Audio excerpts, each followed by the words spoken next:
কতই বা বয়স হবে মেয়ে দুটির? বড় জোর 13 কি 14।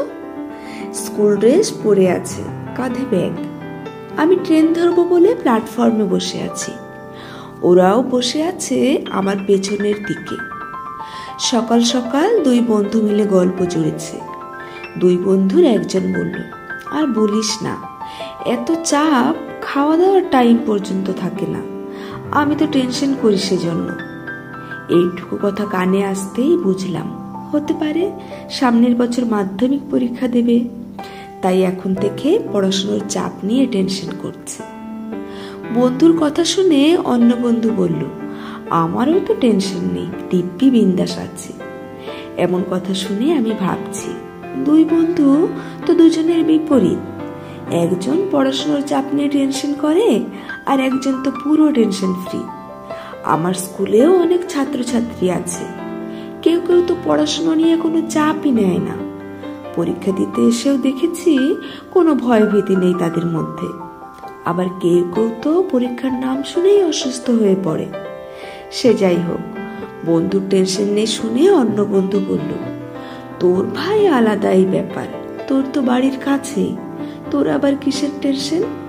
যখন তখন দেখা হচ্ছে, এখানে ওখানে ঘুরতে চলে যাচ্ছিস। আমার তো সেটা না, আমারটা তো থাকে সেই কোন দূরে, আমারটা থাকে দূরে। এমন কথা শুনে আমি তখন হয়ে গেছি। চাপ শুনে আমার মতো মাথা মোটা যা বুঝেছিল, আসলে ব্যাপারটা যে অন্য, সে কথা বুঝলাম পরে। পড়াশুনো নিয়ে নয়, ওদের চাপটা অন্য জায়গায়। চাপ বয়ফ্রেন্ডকে নিয়ে। মনে মনে ভাবলাম, বেশ ইন্টারেস্টিং গল্প হবে মন দিয়ে শুনলে। দেখা যাক উত্তরটা এবার কি দেয় ওর ওই চাপলেস বন্ধু। চাপলেস বন্ধু তখন বলল, দূরে থাকলে তো টেনশন একটু হবেই। তুই একে বল এখানেই কোনো একটা কাজ নিয়ে নিক, দিল্লিতে আর থাকতে হবে না। তবে এই মাসটা তোর ভালোই যাবে। পরশু তো আসছে শুনলাম। হ্যাঁ রে, পরশু আসছে। শোন, তোরও আসলে একসঙ্গে 4 জন মিলে সিনেমা যাব। আমি আমারটাকে বলে রাজি করাবো, আমারটা আবার সিনেমা দেখতে পছন্দ করে না। সে না হয় যাওয়া যাবে, আগে আসতে তো দে আমারটাকে।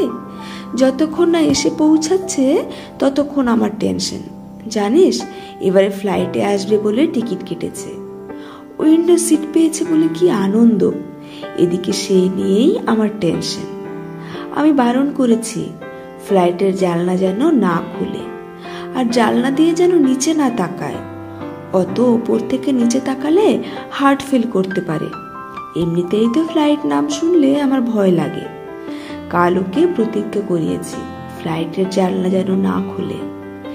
এমন কথা শুনে চাপলেস বন্ধু এসে বলল, হাসতে বল রে, কেউ শুনতে পেলে তোর প্রেস্টিজের 12টা বেজে যাবে। ফ্লাইটের জানলা থাকলেও ওগুলো খোলা যায় না। কি বলিস, সত্যি খোলা যায় না?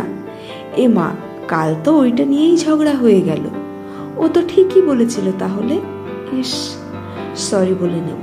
আচ্ছা, জানলা যদি না খোলাই যাবে, ফ্লাইটের জানলাগুলো রাখার দরকার কি? তুইও না সত্যি বাপু, এসব নিয়ে কেউ ঝামেলা করে? আরে তুই ওকে চিনিস না, ফ্লাইটে আসবে, কি জানে কি করবে। তবে ওর একদম ধৈর্য নেই, স্থির হয়ে কোথাও বসবে না।